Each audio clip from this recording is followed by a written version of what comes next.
Gospel টিভির এই পডকাস্টে আমাদের অতিথি এই মুহূর্তে সুমন বন্দ্যোপাধ্যায়। কে সেই সুমন বন্দ্যোপাধ্যায়? সুমন বন্দ্যোপাধ্যায় হচ্ছেন বিশিষ্ট অভিনেতা, মুখটা দেখেই আপনারা চিনতে পারছেন, এবং তার সঙ্গে টেলিভিশনে তিনি বিভিন্ন সিরিয়ালে অংশগ্রহণ করেছেন এবং সিনেমাতেও তিনি অংশগ্রহণ করেছেন। এছাড়াও তিনি ইদানিংকালের বিজেপির সঙ্গে সংশ্লিষ্ট একজন নেতা। সুমন, তোমাকে ধন্যবাদ আমাদের গসপেল টিভিতে। প্রথম প্রশ্ন তোমার কাছে যেটা আসছে সেটা হচ্ছে, তুমি হঠাৎ রাজনীতিতে এলে কেন? আজ আমি রাজনীতিতে আসিনি। যারা 4 তারিখের পর গেরুয়া আবির মেখে বিজেপি হয়েছে, আমি তাদের ধারায় পড়ি না। আমি 14 বছর ধরে রাজনীতিটা করছি এই রাজনৈতিক দলের। এটাই প্রথম আমার রাজনীতিতে যোগ দেওয়া, এটাই আমার প্রথম রাজনৈতিক দল। আমি যে সময় দলটা জয়েন করেছি সেই সময় দলটা থেকে কিছু নিতে আসিনি, দলটাকে আর কি দেওয়া যায়, আরও কি দেওয়া যায়, সেই জায়গা থেকে দাঁড়িয়ে এসেছিলাম। আমি যখন এই দলটা করতে আসি তখন আমাদের 6 নম্বর শ্যামাচরণ দে স্ট্রিটের যে আমাদের এই শ্যামাচরণ দে মুরলীধর সেন স্ট্রিটে আমাদের যে পার্টি অফিস, সেই অফিসে এরকম আলাদা আলাদা কেবিন তো দূরের কথা, মানে হাতে গোনা 1.5খানা ঘরে সবাই মিলে বসতাম। পরে এসি লাগবো, ঠিক আছে, লাইট বলতে একটা টিমটিমে টিউব লাইট। তো সেই জায়গা থেকে আজকে উত্থান পার্টি ক্ষমতায় এসছে। আমি কি পেলাম না পেলাম সেইটা প্রশ্ন নয়, বা সেই অঙ্কটা কষতে আমি কোনোদিনও বসিনি, বসবও না। কিন্তু পার্টি ক্ষমতায় এসছে, এটার থেকে বড় আনন্দ। আমি তো সামান্য নিমিত্ত একজন মানুষ, মানে কর্মী মাত্র তৃণমূল স্তরের। কিন্তু যারা, আমি ভাবি যে যারা শুরু থেকে, তাদের অনেকের সাথেই পরিচয় বিভিন্ন জেলাতে। আপনি ভাবতে পারবেন না, প্রত্যন্ত গ্রামের ভেতরে একটা মানুষের সাথে আলাপ হয়, যেই মানুষটা সেই শুরুর সময় থেকে ভারতীয় জনতা পার্টি করে এসছে। তো তখন তাদের কাছে মনে হয় যে কিসের জন্য আমি নিজেকে নেতা বলবো, কিসের জন্য আমি বলবো পার্টিটার জন্য অনেক কিছু করেছি। আমি ঠিক কথা। সুমন যখন এই বিজেপি দল করতে এসেছি তখন বিজেপি দলের অস্তিত্ব পশ্চিমবঙ্গে বিশেষ কিছু ছিল না, এবং আমরা জানি যারা সুমনের সঙ্গে ঘনিষ্ঠ তারা জানি যে সেই সময় পাওয়ারও কিছু ছিল না। এখন অনেক পাওয়ার জন্য লোক এসছেন এবং অনেকেই পাওয়ার জন্য যাচ্ছেন। বিজেপি এখন খানিকটা বদলে গেছে? না, বিজেপি বদলাবে না। বিজেপি একটি রেজিমেন্টেড পার্টি এবং বিজেপির এতগুলো স্তর আছে। আমি বলছি যে সাময়িকভাবে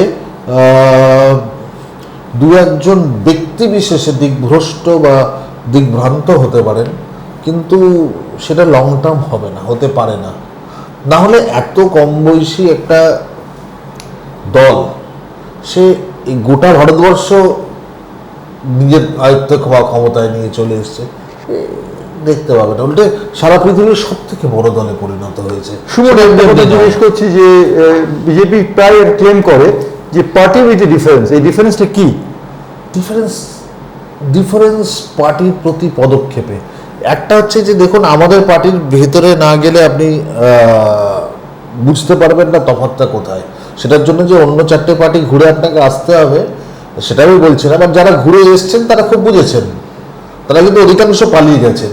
যে এই যে একটা, আমি বলছি আপনাকে, ধরুন একটা মন্ডল প্রেসিডেন্ট, আজকে আমি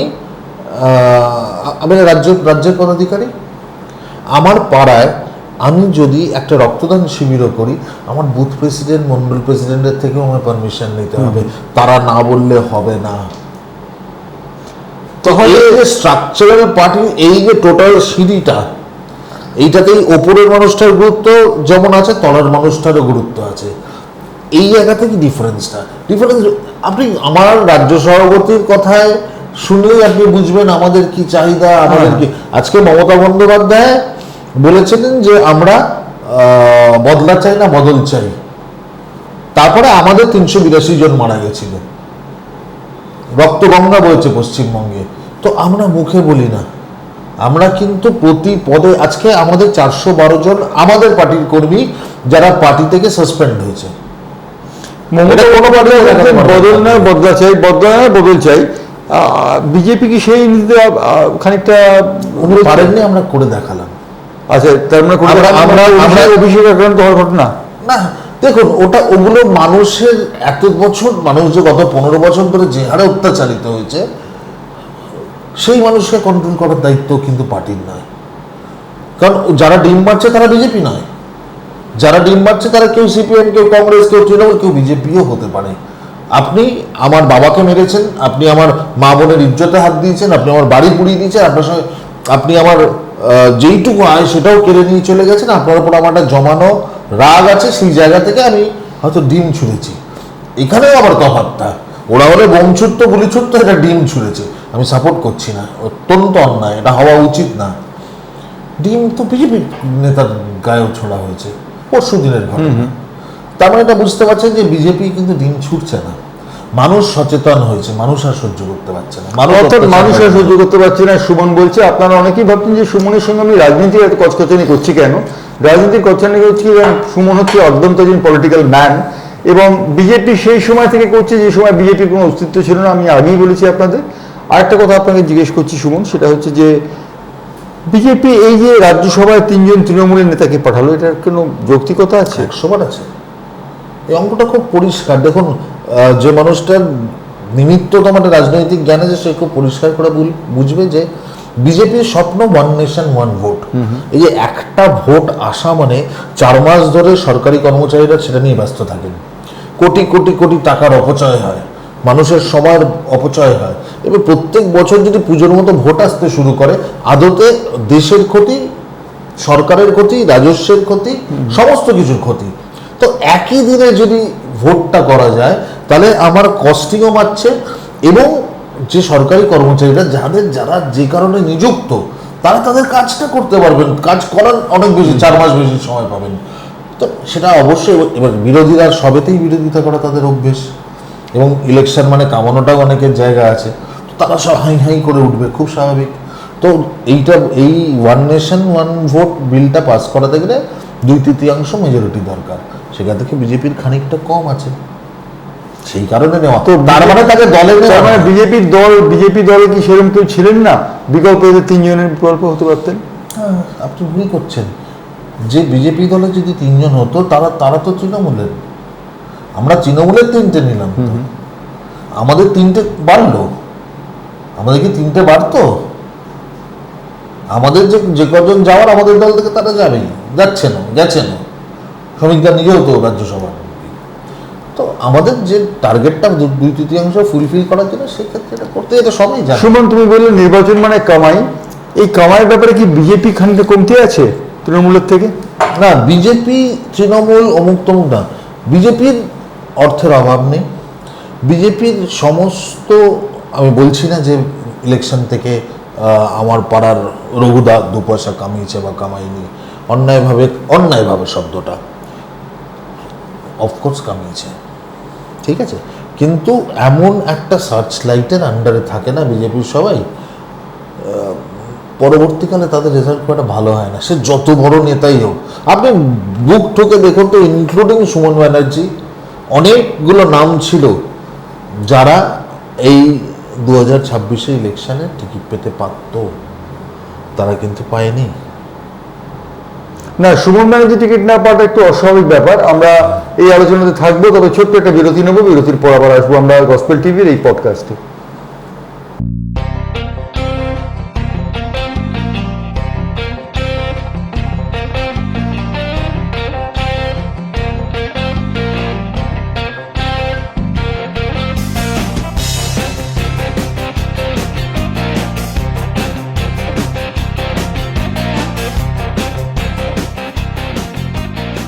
বিরোধীর পর ফিরে এলাম আমাদের এই অনুষ্ঠানে, এবং আমার সঙ্গে রয়েছেন সুমন বন্দ্যোপাধ্যায়। সুমন বন্দ্যোপাধ্যায়ের পরিচয় আপনাদের নেই, প্রত্যেকদিন সন্ধ্যেবেলাতে টেলিভিশনের পর্দায় অথবা সিনেমাতে আপনারা সুমন বন্দ্যোপাধ্যায়কে দেখে থাকেন। সুমন, আমার একটা প্রশ্ন রয়েছে। 34 বছর সিপিএম রাজত্ব করেছে, 15 বছর রাজত্ব করেছে তৃণমূল কংগ্রেস, এর মধ্যে তুমি এফেক্টেড হয়েছে কোন থেকে বেশি? দেখুন, এই দুটো রাজত্বকে আলাদা আলাদা করে বলতে গেলে শুরু করতে হয়, সেটা হচ্ছে যে কমিউনিস্ট তথা সিপিএম হচ্ছে তারা যারা পশ্চিমবঙ্গে ব্রেন ড্রেনের জন্য একমাত্র দায়ী। আপনি যদি নকশাল আন্দোলন দেখেন, সেই সময় একটা ক্রিম ব্রেন শেষ হয়ে গেছে। তারপরে আপনি যদি দেখেন তারা ক্ষমতায় আসার পর সবচেয়ে বেশি মানুষ এখান থেকে বিদেশে গিয়ে এস্টাবলিশড হয়েছে, পালিয়ে যেতে বাধ্য হয়েছেন তারা। আমার পরিবারে বহু মানুষ আছে, আপনার সবার পরিবারেই থাকে। এটা গেল তাদের এরা। তারপরে তারা অন্য ফরম্যাটে, এই যাদবপুর ইউনিভার্সিটি, কখনো আরশোলা, কখনো ছারপোকা, কখনো মশা মাছি, এসব হয়ে বিভিন্ন রূপে এসে আলটিমেটলি যে জেনারেশনটা ভারতবর্ষকে বা আমার রাজ্যকে এগিয়ে নিয়ে যেতে পারে, অলওয়েজ সেই ব্রেনটা শেষ করার জন্য কমিউনিস্টরা রেডি। আর যদি কর্মক্ষেত্রের কথা বলেন, তাহলে বলি যে সিপিএমের আমলে 34 বছরে সে যে যে রাজনীতি করুক না কেন, তার ফিল্ম ইন্ডাস্ট্রিতে কাজ করতে কোনো অসুবিধা হয়নি, আমার তো অন্তত হয়নি কোনোদিনও। বাট তৃণমূল আমলে এরা হাত দিয়ে দিল মানুষের পেটে। দেখুন, মমতা বন্দ্যোপাধ্যায় যখন এসেছিল, আমিও ভোট করেছিলাম ওনাকে, ঠিক আছে? আমি কি পরিষ্কার কথা বলতে ভালোবাসি, আমার এইসব নিয়ে কোনো নাটক নেই। আমি ভোট দিয়েছিলাম, আমি চেয়েছিলাম যে এই সিপিএম এর মতো একটা নোংরা অসভ্য বর্বর রাজনৈতিক দল শেষ হোক। তো আমি ওনাকে ভোট দিয়েছিলাম। আমি যখন আসার পরও মনে হয়েছিল যে বাহ, গাড়ি নিয়ে একদম হসপিটাল চলে যাচ্ছেন, এই চলে যাচ্ছেন, ওই চলে যাচ্ছে, মারাত্মক ব্যাপার হতে চলেছে। 50 বছর মমতা বন্দ্যোপাধ্যায়কে কেউ সরাতে পারবে না, আমরা পশ্চিমবঙ্গে একটা সুশাসন দেখতে পাবো। তারপর থেকে যেটা যেটা যেটা যেটা যেটা যেটা শুরু হলো, সেটা অত্যন্ত দুঃখের, অত্যন্ত যন্ত্রণার, অত্যন্ত লজ্জার। আজকে আপনি একটা কথা বলুন, সেটা হচ্ছে যে তৃণমূল সরাসরি পেটে হাত দিল। আজকে বাম চলে যাওয়ার কারণ কিন্তু রান্নাঘরে হাত ঢুকে যাওয়া। আমি দেখেছি আমার পাড়ায় ভাড়াটে তোলা হচ্ছে, তার নাম করে পাড়ার লোকাল কমিটির জিএস আর 4টে চাংড়া বাংলা এসে, আমার এখনো মনে আছে, আমরা বাড়ির সামনের রাস্তাতে ক্রিকেট খেলছি, হাঁড়ি হাঁড়ি ভাত ডাল হয়তো রান্না করেছেন তারা দুপুরে খাবেন বলে, ফ্লাইং ডিস্কের মতো রাস্তায় উড়িয়ে ছুঁড়ে ফেলে দেওয়া হচ্ছে, ছড়িয়ে ছিটিয়ে মাছ। ওই বয়স্ক কাকুটা, তার বাবা তাকে চত্থাপ্পড় মারছে, চুলের মুঠি ধরে বের করছে, দেখেছি। ঘেন্না প্রতি পদে জন্মেছে। এবার চলে আসুন তৃণমূল জামানায়, ঠিক আছে? আপনারা সরি ক্ষমা করবেন, আমি আপনারা সবাই সব জানেন, কাউকে কিছু শেখাবার নেই। তৃণমূল জামানায় কি হলো, ওরা বাড়িতে ঢুকলো না, ওরা আপনার বাড়িটা করতে দেবে না। আপনি পয়সা দেবেন না, বাড়ির দরজাটা পাঁচিল তুলে দেবে। এটা কিন্তু রান্নাঘরে ঢুকেনি, এরা আবার সরাসরি পেটে চলে গেছে। কিভাবে পেটে? যে যার একটা বিড়ি গোটা খাওয়ার অকাত নেই, 3 বার নিবিয়ে খায়, তার গলায় একটা গরুর দড়ির মতো সোনার চেন এবং তার কোমরের তলায় একটা প্রায় গাড়ির অর্ধেক দামের বাইক। এটা সেই ছেলেটাকে জুটিয়ে দিয়েছে, তাকে একটা খোলা মাঠ দিয়েছে, ঘাস আছে ভাই, তুই চড়ে খা, আমি না করব না, কোনো পুলিশের বাবার ক্ষমতা নেই তোর গায়ে হাত দেবে। আমাদের ক্ষেত্রে যেটা হলো, ইন্ডাস্ট্রিতে হয় তুমি আমার, তাহলে তুমি কাজ করো, তুমি যদি আমার না হও তুমি কাজ করবে না। প্রথম 10 বছর, প্রথম 5 বছর ক্ষমতায় আসার পর ঠিক ছিল, তারপরে ইলেকশন থেকে কাজকর্মটা না আস্তে আস্তে 16 আমি ভোটে দাঁড়ালাম, তারপর থেকে আমার কাজ কমতে শুরু করলো। বিদায় নেওয়ার শেষ 5 বছর খুব যন্ত্রণা পেয়েছি। কাজ অর্থাৎ কাজ নেই বলি, একদম কাজ না থাকলে অর্থ নেই, অর্থ না থাকলে পরিবার চলবে কি করে? ঠিক তাই। ছেলেটা বড় হচ্ছে, অর্থাৎ পেটে হাত পড়লো। হ্যাঁ, তার মধ্যে আমি এফআইআরও করেছিলাম। একটা মুসলিম সংগঠন থেকে তারা আমার ছেলেকে কিডন্যাপ করার জন্য আমার কাছে রেগুলার ধমকি আসতো, ঠিক আছে, বউকে ক্ষতি করার ধমকি আসতো, ঠিক আছে। তো আমি যখন করতে যাই, তো আমার মনে আছে সেই সময় আমাকে থানাতে থ্রেট করা হয়েছিল। ইনফ্যাক্ট যিনি, আমি আজকে বলতে আমার কোনো দ্বিধা নেই, প্রথমবার বলছি, না বললে তো প্রমাণ নেই আমার কাছে, বাট স্টিল আমাকে বলেছিল গুলি করে দেবে, থানার পুলিশ, তারা টেবিলে বসে, চেয়ারে বসে। তার নাম আমি বলছি না, দেখা হবে তার সাথে আমার, সেও জানে। কিন্তু একটা কথা জিজ্ঞেস করি, তৃণমূল কংগ্রেস আসার পর খুব খারাপ ব্যাপার হয়েছিল, কিন্তু বিজেপি আসার পর সেটা হবে না, গ্যারান্টিটা কোথায়? কিচ্ছু দিতে পারছি না, কোনো গ্যারান্টি দিতে পারছি না, সরি। যদি হয় তার দায় বিজেপিকে নিতে হবে, তার দায় আমারও, সেটা আটকাবার দায় আমারও। আজকে দেখুন হু হু করে যে মানুষ তো নতুন করে তৈরি হবে না। আজকে সিপিএম শূন্য হয়েছে, কংগ্রেস শূন্য হয়েছে, সেই ভোটটা তৃণমূলে গেছে, তৃণমূলের ভোট কমেছে। সিপিএম শূন্য, কংগ্রেস শূন্য, সেই ভোটটা চলে এসছে বিজেপিতে। নতুন করে তো এখানে মানুষ তৈরি হবে না, এমন না এখানে বিরাট কর্মক্ষেত্র, কল কারখানা আছে, সারা ভারতবর্ষ থেকে লোক এখানে এসে জুটছে নতুন, তারা এখানে ভোটাধিকার যাতে প্রয়োগ করতে পারে সেই কারণে নিজের ভোটটা ট্রান্সফার করছে, তা তো নয়। তো সুতরাং ভোট ট্রান্সফার হতেই থাকবে এবং এই মানুষগুলো দল থেকে দলে যেতেই থাকবে। আচ্ছা, ফিল্ম ইন্ডাস্ট্রিতে আমরা একটা কথা শুনে এসেছি, ফেডারেশন এবং কনফেডারেশন। ফেডারেশন একটা ছিল এবং আমরা জানি তারা নানানভাবে কলা কুশলীদের ওপর লাঠি গড়িয়েছিল। কনফেডারেশন তাদের অনেকগুলো কাজ রয়েছে, তাদের রক্তদান রয়েছে, মেডিক্লেম রয়েছে, তাদের রক্ত ফেডারেশনে ছিল, সেগুলো কনফেডারেশনে বর্তাবে কি? এই প্রশ্নটার কোনো মানে নেই, সরি, উইথ ডিউ রেসপেক্ট। কারণ ফেডারেশন ছিল, ফেডারেশন আছে, ফেডারেশন থাকবে। কনফেডারেশন বলে কিছু হচ্ছে না, সেটা আমার রাজ্য সভাপতি শ্রমিক ভট্টাচার্য জোর গলায় বলে দিয়েছেন। ফেডারেশন যা ছিল তাই আসবে। এবার আসুন এক এক করে, আপনি কি বললেন ফেডারেশনের কি ছিল? রক্তদান শিবির। রক্তদান শিবিরটা তো কোনো অভিনেতাদের বা টেকনিশিয়ানদের করার মানে করতেই হবে বাধ্যতামূলক কোনো কাজ না, এবার সমাজ সেবার জন্য করতে পারে, অনেক কিছুর মতো এটাও করতেই পারেন। এটার মধ্যে তো না হলে ইন্ডাস্ট্রি বন্ধ হয়ে যাবে না। নাম্বার 2, আপনি কি বললেন? Mediclaim insurance. মেডিক্লেম এর আগে যেটা ছিল সেটা কি ছিল? সেটা তো ইন্ডাস্ট্রি বা ফেডারেশনে মেডিক্লেম ছিল না, মেডিক্লেমটা সরকারের ছিল। কে হয়েছে, কি হয়েছে, কজন পেয়েছে, এটার মধ্যে আমি যাচ্ছি না, কারণ ওই ভদ্রমহিলার তো 90% গিমিক ছিল রাজনীতিতে এবং মিথ্যা কথা ছিল। তো আমাদের আয়ুষ্মান চালু হোক, এটাও হবে। একটা কথা জিজ্ঞেস করি, সেটা হচ্ছে স্বরূপ বিশ্বাসের মতো কোনো নেতা স্বঘোষিত ভূমিফোটের মতো এখানে লাঠি ঘোরাবেন না তো? আমার কথা নয়, যদি বেশি লাঠি ঘোড়ায় তাহলে তার শ্রীঘরে গিয়ে লাঠি ঘোরাতে হবে, তার উপর লাঠি ঘোরাবে অন্য কেউ। এইটুকু এখানে বসে আমি দায়িত্ব নিয়ে বলতে পারি। তার মানে এখন বর্তমানে যে প্রেক্ষিত, সেই প্রেক্ষিতে তুমি খুশি? সিনেমা এবং টেলিভিশন এখনো কিছু তো হয়নি, এটা সময় লাগবে, এটা তৈরি করতে হবে। একদিনে রোম সাম্রাজ্য হয়নি, বুঝতে পারলেন? সবে ট্রয়ের মতো গোড়া করে ঢুকে একটা জিনিস ধ্বংস হয়েছে, এটা গড়ার তো একটা সময় দিতে হবে। হ্যাঁ, এই পিরিয়ডটা টেকনিশিয়ানদের জন্য হয়তো একটু প্রেশারে যাচ্ছে, কারণ তাদের মাথার ওপর কেউ নেই। এই সুযোগে 4টে প্রডিউসার লাফালাফি করছে, তারা রাত্রি 10টার পরেও শুটিং করছে, খবর আসছে। হবে না, এগুলো সব বন্ধ হয়ে যাবে। কোনো প্রডিউসার লন্ডনে শুটিং করতে গেছেন, তার প্লেন নাবি কলাকুশলী দিয়ে সেখানে করতে দেওয়া হবে না, এরকম কোনো ফটো আসবে না তো? এই তো দেখতে পাচ্ছেন যে মানিরত্নম থেকে শুরু করে বাইরের সবাই এখানে এসে কাজ করছে, কোনো টু আওয়াজ পেয়েছেন? এতগুলো প্রোডাকশন বাইরে থেকে এসে কাজ করে যে চলে গেল, কোনো আওয়াজ পেয়েছেন? কেউ 5 পয়সা চাইতে গেছে? কেউ বলতে গেছে আমার 4টে টেকনিশিয়ান নিতে হবে? কেউ বলতে গেছে যে লাইন প্রডিউসার অমুক শিল্পে নিতেই হবে? টেকনিশিয়ানদের কথা ছেড়ে দিলাম, তোলাবাজির ব্যাপারটা সম্পর্কে যদি প্রশ্ন করি, তাহলে তৃণমূল এবং বিজেপির মধ্যে তফাৎটা কোথায়?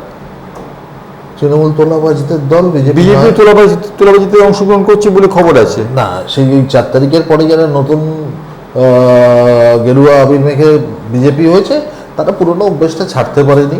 ঠিক আছে, যদি 15 দিন তো সময় দেওয়া হয়েছে, যদি ছাড়তে পারে অভ্যেসটা ভালো, নাহলে বদ অভ্যেস কী করে ছাড়াতে হয় সেটা বিজেপি খুব ভালো করে জানে।